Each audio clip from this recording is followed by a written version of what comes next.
Son las 6 de la mañana con 30 minutos, esto es Imagen Empresarial y esta mañana me da mucho gusto saludar a Gabriel Casillas, el economista en jefe para Latinoamérica de Barclays. Además, él es miembro del Comité de Fechado de Ciclos Económicos o de Ciclos de la Economía de México, de relativa reciente creación y que pues es el que nos va diciendo cómo va México, cuántos trimestres lleva consecutivos de expansión, cuántos ha tenido de contracción, etcétera. Querido Gabriel, ¿cómo estás? Qué gusto.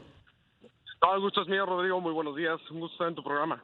Oye, comienzo por lo más coyuntural. Ayer se anuncia que finalmente habrá un aumento al salario mínimo de 20%. Recordar pues que estamos en un escenario de alta inflación, 8.1% la general, la subyacente subiendo 8.4% a tasa anual y subiendo ya decreciente, pero subiendo al fin. ¿Cómo observas y cómo analizar este aumento en la tasa digamos, en el aumento en el salario mínimo? Ya estaba hablando de la tasa de referencia, pero cuéntame. No, está bien. Muchas gracias, Rodrigo. Mira, la verdad es que un punto muy importante, ya sabemos que no es el primer año que pasa, este aumento de doble dígito. De hecho, llevamos desde 2018 con aumentos de salario mínimo de doble dígito y 2017 con un aumento casi de 10%. Si fuera el aumento así nada más, 20% como está anunciado, la verdad sería muy inflacionario. Sin embargo, hay que tomar en cuenta que desde hace unos años hubo dos cosas importantes. Uno, se quitaron todas las ligas que había entre el salario mínimo y otros precios de la economía, como las multas o pues, el número de crédito, el número de salarios mínimos para los préstamos de Infonavit, etcétera. Perdón por el ruido, pero eso ayuda mucho a que no haya una dispersión o una difusión de este salario mínimo. Y el otro que me parece todavía más importante es que no, por ejemplo, para este año no es un 20% directo porcentual, sino se divide en 10% directo porcentual. Ajá. Y son 15.72 pesos la otra parte, que es en pesos, no porcentaje. Entonces, obviamente, para el que gana un salario mínimo, esos 15.72 representan prácticamente otro 10%. Sin embargo, cuando uno gana dos salarios mínimos, 3, 4, 5, pues se va haciendo ese porcentaje de la cantidad en pesos más chiquita, no sé si me explico. Sí. Entonces, eso hace que no tenga tanto impacto. De hecho, hemos visto cómo en los años pasados el impacto ha sido bastante, a pesar de que llevamos varios, ha sido bastante limitado. Ahora, quienes ganan un salario mínimo normalmente están muchos en la industria restaurantera, en la hotelera, y hemos visto ya en cada quincena, prácticamente casi en el último año, que aparecen como hoteles, restaurantes, fondas, loncherías, en los primeros 5 o 10 rubros que más sube la inflación. Entonces, no es el mejor momento para este tipo de aumentos salariales. Sin embargo, sí hay un tema ahí de justicia social en el cual para quienes ganan pues un salario mínimo o dos, pues sí les ha ido mejor en su poder de compra a pesar de la inflación. Claro, y eso me lleva al otro tema que ha sido relativamente sorprendente y es el desempeño económico de México en este 2022, sobre todo en el tercer trimestre, que ya revisando con atención los datos, pues veía que en el tercer trimestre del año pasado, de 2021, había sido de manera secuencial un desempeño negativo, una caída de 1.1%, entonces algo ayudó la base de comparación para arrojar el 4.3% que crecimos a tasa anual en el tercer trimestre, pero es cierto que en los primeros 9 meses del año llevamos 2.8%, particularmente vinculado, bueno, hay varios factores, ¿no? Pero uno de ellos sí tiene que ver con las actividades terciarias, en donde están los servicios. ¿Qué tanto si entre remesas y aumento de salario mínimo se detona un poco más el poder adquisitivo y por lo tanto se mueve la economía en la parte de los terciarios? Claro, mira, sin duda sí ayuda lo que estás comentando. Las remesas han sido un flujo pues histórico y en el caso del salario mínimo sí ha mejorado pues el consumo de los que menos tienen. Sin embargo, la verdad, creo que no quiero ser pesimista porque la verdad es que me encanta que México crezca mucho, pero sí hay que tomar en cuenta dos aspectos. Uno, el tema de que pues la economía mexicana fue la que más lenta se recuperó a niveles de prepandemia comparado con los otros países de Latinoamérica. No, o sea, otros países de Latinoamérica regresaron a niveles prepandemia hace un año, poco más de un año, y nosotros hasta el tercer trimestre de este año regresamos. Entonces hay un efecto ahí rebote de muchos de los servicios, ¿no? Particularmente hoteles, restaurantes, actividades de entretenimiento y esparcimiento, que pues estaban todavía muy, muy afectadas a principios del año, entonces eso ayuda, ¿no?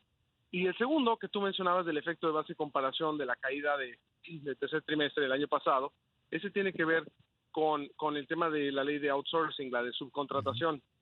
pues prácticamente el año pasado que se instrumentó esta ley donde casi se prohibió la subcontratación, pues se cayeron los servicios de apoyo a los negocios, que es un componente importante en el PIB. De hecho, le quitaron un punto del PIB completo, así borrado, nada más por este tema. Entonces, ahora, esto tuvo un efecto en la economía real, pues muy poco, porque las empresas que tuvieron que despedir a todas estas personas de outsourcing, las empresas que originalmente las contrataban por vía estas empresas de terciarización, las recontrataron.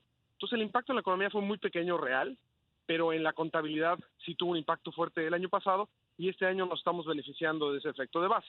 Entonces de ese 4.3%, realmente estamos viendo más de un punto porcentual proveniente de este efecto nada más pues contable, ¿no? Entonces, si tomando en cuenta estas dos cosas, pues es una economía que está creciendo alrededor de 2,5%, ¿no? Este año. Claro.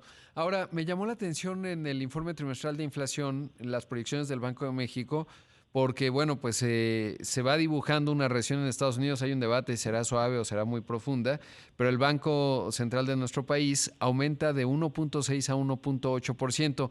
¿Cómo estás viendo el 2023? Pues mira, yo creo que sí, depende mucho de cómo se vea Estados Unidos y la recesión global. Te soy sincero, cuando vemos los datos de Estados Unidos, la economía sigue muy bien, ha habido muy pocos datos que realmente nos muestren debilidad. Sin embargo, al menos como que aquí en Wall Street, los bancos estamos divididos, ¿no? La mitad está del lado de recesión global, unos más que otros, y otros están de que no va a haber recesión.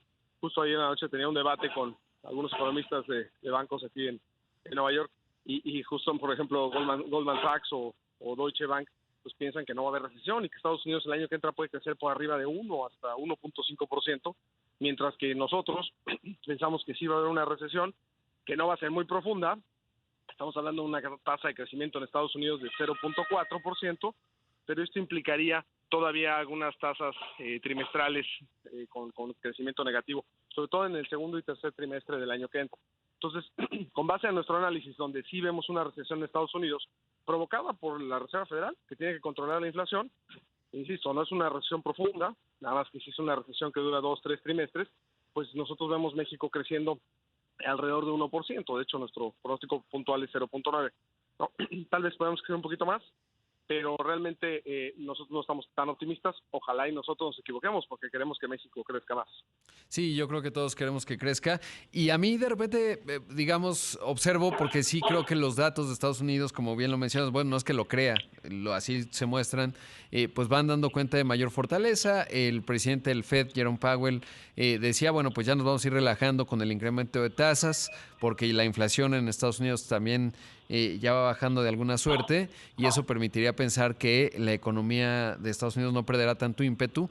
Pero de repente me acuerdo de Larry Summers, ¿no? Que fue uno de los primeros que desde principios de este año, antes de la invasión de Ucrania, que fue un factor clave, pues decía, ahí viene la inflación. Desde el año pasado planteaba con los estímulos de Biden se está generando un proceso inflacionario, y ahora él ha dicho ya, en estos últimos días no lo he escuchado, pero él estaba en la postura de que iba a ser una inflación, digo, una recesión más pronunciada en Estados Unidos en 2023, y nada más por, digamos, su track record y el conocimiento profundo que tiene como economista, sin considerar los datos, pues me preocupaba un poco más, pero pues como bien dices, estimado Gabriel, los datos muestran pues una economía de Estados Unidos más resiliente. Sí, totalmente. Y ahora, la verdad es que al final del día, mira, un punto también positivo es que no estamos enfrente de quiebras masivas de bancos como en 2008-2009, no estamos enfrente de una pandemia que no sabíamos ni qué podía pasar. Ahora estamos enfrente de un viejo conocido que es la inflación, que para muchos es algo nuevo, pero pues nosotros sabemos que la inflación es el enemigo a vencer, pero pues es viejo conocido, la medicina es amarga, ¿no? Que es subir tasas, y a veces subir tasas cuando realmente quieres bajar la inflación, pues vas a tener que enfriar la economía. Claro. Entonces nosotros por eso estamos de este lado, pensando que efectivamente esta subida de tasas sí va a enfriar la economía. De hecho, el porcentaje de bancos en Estados Unidos que ha estado restringiendo su crédito, pues ya está en niveles, o sea, casi como de pre-recesión. Entonces nosotros sí estamos en ese campo. Insisto, ojalá esté mejor, ¿no? Gabriel, debo hacer un corte. Pediría la bondad de tu tiempo. Sé que estás en medio de la intensidad de Manhattan, supongo yo, pero querría saber tu visión en cuanto al tipo de cambio, cuál es la explicación que ves en términos de la fortaleza que tiene el peso. Pero voy al corte y pido la bondad de tu tiempo. Por favor, con todo gusto. Estoy conversando esta mañana con Gabriel Casillas, economista en jefe para Latinoamérica de Barclays y miembro del Comité de Fechados de Siglos de la Economía de México. Regresamos con más. Esto es Imagen Empresarial. Estructura y capital humano.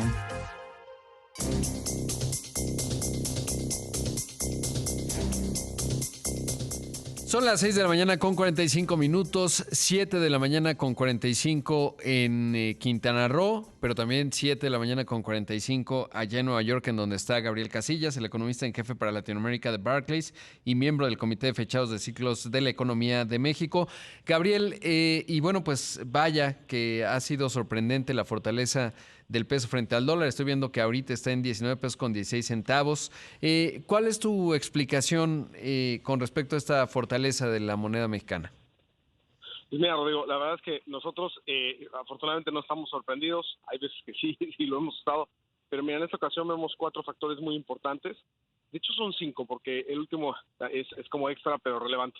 Uno es realmente que el universo de inversión para todos los fondos de inversión a nivel global se ha reducido. Ya no pueden invertir en Rusia, ¿no? Que el año pasado, de hecho, era así que la operación o el trade más importante de los mercados. Entonces, Rusia ya no pueden operarlo. De China, con todo lo que está pasando, muchos se están desinvirtiendo. Luego hay lugares donde se ha vuelto muy difícil operar, como Turquía, y hay muchísima volatilidad en Sudáfrica con los cambios posibles de presidente que puedan tener, entre otras cosas. Entonces, pues queda Latinoamérica. En Latinoamérica, pues México se ve muy bien, ¿no? Porque ya nos vamos al segundo punto, que es el tema de cuenta corriente. Las cuentas externas en México se ven muy bien, ¿no? Con un déficit que no pasa el 1% del PIB, cuando en los otros países de Latinoamérica tienen unos déficits como Chile, ¿no? De 8.5%, como el que tenía México en el 94, ¿no? Por ejemplo, México para nada está ahí. Tercer punto, en la parte fiscal, pues todos los países del mundo hicieron un paquete de estímulo fiscal durante la pandemia y aumentaron su deuda, y México no. Entonces la deuda de México pues tuvo costos, no haber hecho un paquete, pero hoy por hoy estamos pues beneficiándonos de eso. Y y el número 4, que es el tema, bueno, ya sería como el 5, ¿no? Es el tema No, de creo que nearshoring. sí vamos, exacto. Ya perdí la cuenta. Bueno, pero lo importante aquí es el nearshoring, ¿no? Toda esta tendencia global de que pues estamos viendo como con la guerra de Ucrania y con China viendo hacia adentro, pues realmente muchas empresas están trayendo líneas de inversión y líneas de producción más bien desde Asia o desde Europa del Este a México y otros países, pero pues México ya se está beneficiando de eso. Entonces, si vemos todo eso, realmente pues sí vemos un México. Además, estabilidad política es el factor que nos faltaba. Claro. Justamente, no estamos reescribiendo la Constitución como en Chile, no tenemos un nuevo presidente que ha sido pues más radical de lo que los mercados pensaban, como en Colombia, con Petro o Lula, ¿no? Que pues era un viejo conocido para los mercados y resulta que ha llegado con pues con unos temas ahí fiscales que no les están gustando a los mercados. Entonces en eso, pues esos, ya, ahora sí ya son 5. Con esos 5 factores vemos al peso muy bien, y de hecho nuestro pronóstico para este año nos vamos a quedar cortos. Traíamos 19.75, nos decían optimistas, pero vamos a quedar corto, y para el año que entra traemos 19.00. Entonces seguimos optimistas para el año que entra. Claro. Y agregaría también el diferencial de tasas, ¿no? Entre el FED y el Banco de México. Claro, sin duda, ese es como un dado y ha sido muy importante, ¿no? Cómo ha sido responsable y oportuno Banco de México. Sí, por supuesto. Gabriel, por último, saber cómo se ve México en Wall Street, por esto que mencionas, ¿no? En parte lo explica el tipo de cambio, es decir, pues este país diferenciado, acá de repente las cosas políticas, el INE, etcétera, se ven muy grandes, pero cuando se ve desde una óptica global, pues a lo mejor no se pone tanta atención, pero saber qué te dicen y sobre todo cómo se observa nuestro país. Es muy oportuna la llamada, estimado Rodrigo, porque justo ayer fue la reunión anual de la Organización de Mercados Emergentes, la famosa EMTA, y me tocó participar en un panel, pero pues ese fue el panel de economistas, pero también hubo un panel de inversionistas con los inversionistas más importantes de Estados Unidos, y había otros más, y la verdad, creerás que el país que más les gusta es México, ¿no? Entonces, ahorita están invirtiendo mucho en el tipo de cambio, ¿no? En divisas, y no se han metido mucho en la parte de bonos, ¿no? porque como que están esperando un poquito más claridad de la Reserva Federal, pero prácticamente es, en cuanto haya más claridad de la Reserva Federal, no nada más van a seguir invirtiendo en el peso, sino de lo que tienen en sus cuentas de pesos, van a pasarse también a invertir en bonos, ¿no? Entonces yo creo que eso va a ayudar mucho a la economía mexicana en los próximos meses. Ojalá y pronto tengamos esa mayor claridad de la Reserva Federal. Claro. Oye, ¿y se habla algo del colapso, el derretimiento, depende cómo se vea, invierno cripto? Porque pues, no está muy conectado, digamos, a Wall Street como tal, no había mucha exposición, había algunos que habían hecho algún experimento, que habían tenido una exposición muy limitada, pero ¿se habla del tema? Sí, no, sin duda es un tema. Y mira, efectivamente, como tú dices, como porcentaje de los grandes fondos era poco, pero aún así es mucho dinero, ¿no? Sí. Y eso es bien importante también para el peso, porque pues lo que vimos normalmente es cuando la Reserva Federal empezaba a subir tasas, cuando tenías tasas bajas, la liquidez fluía a emergentes y uno de ellos era el peso. Y cuando el Fed empezaba a subir tasas, esa liquidez se recogía, ¿no? Entonces, por ejemplo, ahorita que la Reserva Federal ha estado subiendo tasas, hemos visto un dólar fuerte casi contra todo, menos contra el peso, y una que otra por ahí. La verdad es que lo que nos dice también es, además de la fortaleza del peso y lo que comentaba del universo de inversión que se ha achicado, también está el tema de que mucha de esa liquidez, cuando las tasas estaban bajas, se fue a este tipo de activos como cripto, ¿no? Para no decirle criptomoneda, sino criptoactivo. Exacto. Y ahora esa burbuja ya se reventó, entonces ha regresado esa liquidez. Entonces, como que la burbuja se generó en ese mercado, en una parte de la liquidez se fue allá y no a mercados emergentes. Entonces, eso también ha ayudado al peso, ¿no? Claro. ¿Y lo trataban en términos de estafa piramidal, de Ponzi Scheme, o decían, bueno, pues es un ajuste como el de las .com? ¿Qué predominaba? Pues mira, la verdad es que está por todos lados el debate. Hay unos que todavía creen que es un muy buen activo y que hay que invertir, hay que aprovechar. Yo, la verdad, he sido medio el anticripto, ¿no? No anticristo, anticripto, porque la verdad es que a mí no me gusta. O sea, sí creo que a alguna de las empresas de criptomonedas o de criptoactivos le va a ir bien, como le pasó a Amazon en los .coms, como tú me mencionabas, esa crisis, ¿no? De 2001, donde pues, muchas empresas de Internet quebraron, pero pues Amazon era una de ellas que estaba por ahí. ¿Qué tal le ha ido, no? O sea, a lo mejor va a haber una empresa de cripto, que no sabemos cuál es, me encantaría saber cuál es, que le va a ir muy bien, porque no porque vaya a tener una criptomoneda, sino porque va a poder vender sus servicios de blockchain a muchísimas empresas y le va a ir bien. Pero no sabemos cuál es esa, y mientras tanto, pues sí fue una burbuja y se ha reventado. Entonces, por esa parte no me gusta. A mí, yo sí pienso que son esquemas de Ponzi, ¿no? Estos esquemas piramidales. Ahora, te voy a decir algo. Yo creo que todas las monedas son esquemas piramidales. Lo que pasa es que Exacto. la gente lo cree porque pues, los bancos centrales están detrás de ellas, pero en cripto pues, no hay ningún banco central detrás, ¿no? Claro, pues pensaría que hay dos candidatos, Binance, que no está fácil, y Coindesk, ¿no? Coinbase, perdón, que es la otra que sí está pública en Estados Unidos, pero bueno, pues habrá que ver, estimado Gabriel. Te mando un gran abrazo. Siempre un gusto platicar contigo, gracias por invitarme. Saludos a tu amable auditorio. Gracias, Gabriel. Tómate un buen café. Ahí escuchamos a Gabriel Casillas, el economista en jefe para Latinoamérica de Barclays y miembro del Comité de Fechados de Ciclos de la Economía de México.